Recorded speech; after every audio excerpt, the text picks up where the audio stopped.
Handa na raw ang pamunuan ng North Luzon Expressway at Subic-Clark-Tarlac Expressway o SCTEX sa bulto ng mga motoristang babiyahe sa mga probinsya. Pinag-iingat naman ng publiko lalo't ilang aksidente sa expressway ang naitala ngayong araw. Live mula sa Balintawak, may report si John Consulta. John? Jessica, nagsimula na ngang maramdaman ang bahagyang pagtaas ng volume ng ating mga bumabiyahe papunta nga dito sa bahagi ng norte. Ito'y kaugnay pa rin sa ating undas. Samantala ay ito nga ang payo ng ating mga otoridad ay dapat magkaroon ng sapat na paghahanda at iba yung pag-iingat para makaiwas sa aberya.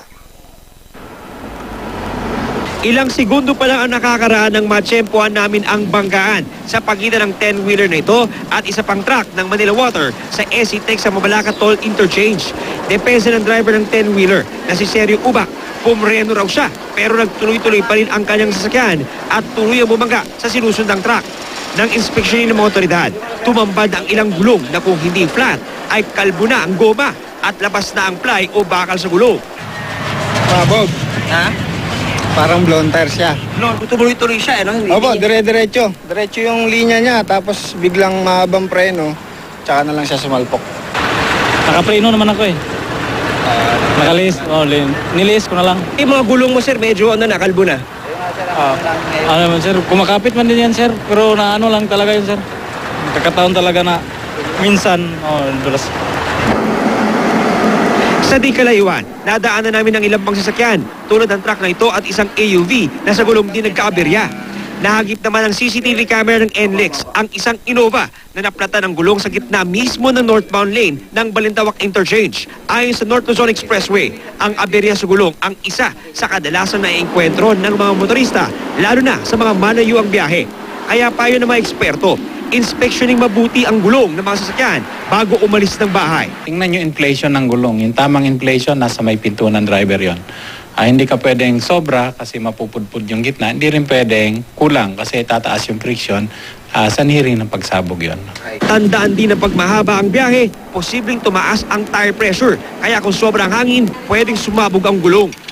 Ang mga teller naman ng SCTEX, naka-Halloween costume pa habang sineservisyohan ang mga motorista. Itiniyo na rin ang mga porta booth na ito para magkaroon ng karagdagang lane sa mga motorista. Para maluwag pa naman yung traffic, may panakanakang pagbugso sa ating mga toll plaza, no? Pero na-handle pa naman mabuti. Hanggang sa mga oras ito, nanatili pa rin hindi nagagawa itong bahagi ng Pasig Potrero Bridge dito sa may lugar ng SCTEX. Pero wala naman daw dapat ikabahala ang ating mga motorista dahil ang DPWH ay meron namang ginawang solusyon sa pamamagitan ng paggawa ng mga Bailey Bridge tulad nito.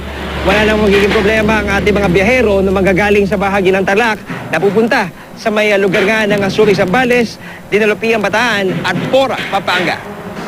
Naglagay ng pamunuan ng SCTEX na mga harang, traffic signs at ilaw para di mapasok ang nasirang bahagi ng kalsada at makaiwas ang mga motorista sa aksidente. Halos memorize na lahat yung blow bag, no? Battery, lights, oil, water, brake, air gas. I-check natin lahat yon para makarating tayong maluwalhati sa pupuntahan natin.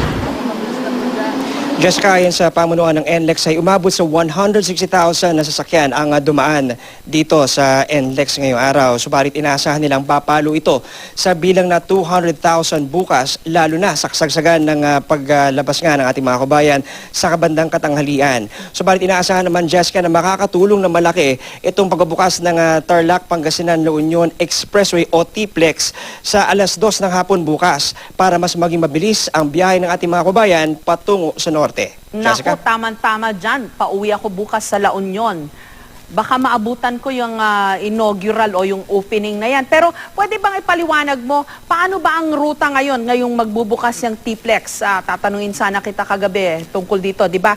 Ang ruta ngayon, dadaan ka ng NLEX, tapos pwede ka nang tumagos-tagos ng SCTEX. Mula SCTEX, paano ka makakarating ng TPLEX?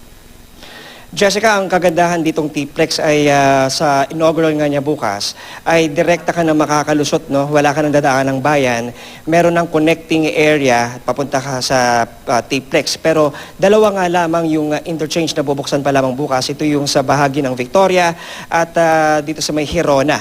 At pero sabi nga sa atayan ng T-Plex, malaking bagay na rin yung mababawa sa ating travel time. Dahil kung dati-rati, Jessica, yung biyahe mula Tarlac City hanggang Hirona, inaabot ng 50 minuto dahil mapipilitan ka dumaan sa mga bayan, Yes. ay sa pamamagitan ng T-Plex, Jessica, aabutin na lamang ng 10 minuto itong biyahe mula Tarlac City hanggang Hirona. Kaya mababawas dito 40 minutos ng iyong travel time at mas maaga ka makakarating sa iyong patutunguhan, Jessica. Nako, totoo yan. Kasi ang traffic talaga dun sa pagdaan mo sa mga bayan-bayan ng Tarlac.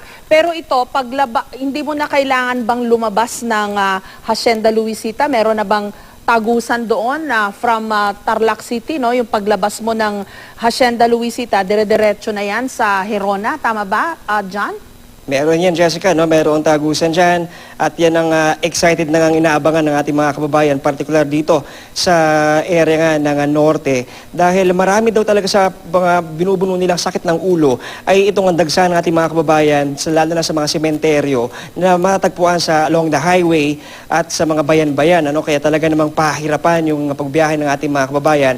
Lalo pa kung ang destinasyon mo ay mas malayo pa doon nga sa mga bayan ng Hirona at Victoria. Pero sa tulong nitong dalawang interchange na to, Jessica, at ang magandang balita pa nito ay next year, next year 2014, Jessica, ay inaasahan makakapagbukas pa ng karagdagang mga interchange para mas maglalong magiging mabilis at swabe ang biyahe papunta sa norte. Okay, Jessica. manawagan lang tayo sa mga otoridad dahil I understand ang biyahe naman after Urdaneta, Pangasinan dahil sa road repairs, katakot-takot at doon ka daw aabutan ng traffic. So, kung pwede, sana gawa nila ng paraan para mas maging maayos ang pagdaan doon ng mga sasakyan. Dapat yun, Jessica, kasi kapag medyo wala ng aberya yung daloy ng trapiko dito sa may bandang Esitex at T-Plex, baka naman maipon sa may bahagi nga ng Urdaneta, Pangasinan. Kung kaya't sa ating impormasyon nakuha ay ngayon pa lang ay sinisilip na naglalagay na ng deployment sa lugar na yon para maging mas maayos ang daloy ng trapiko sa araw ng undas. Jessica. Maraming salamat sa iyo at maligaya at ligtas na pagbiyahe sa lahat po ng mga babiyahe. Maraming salamat sa iyo, John Consulta.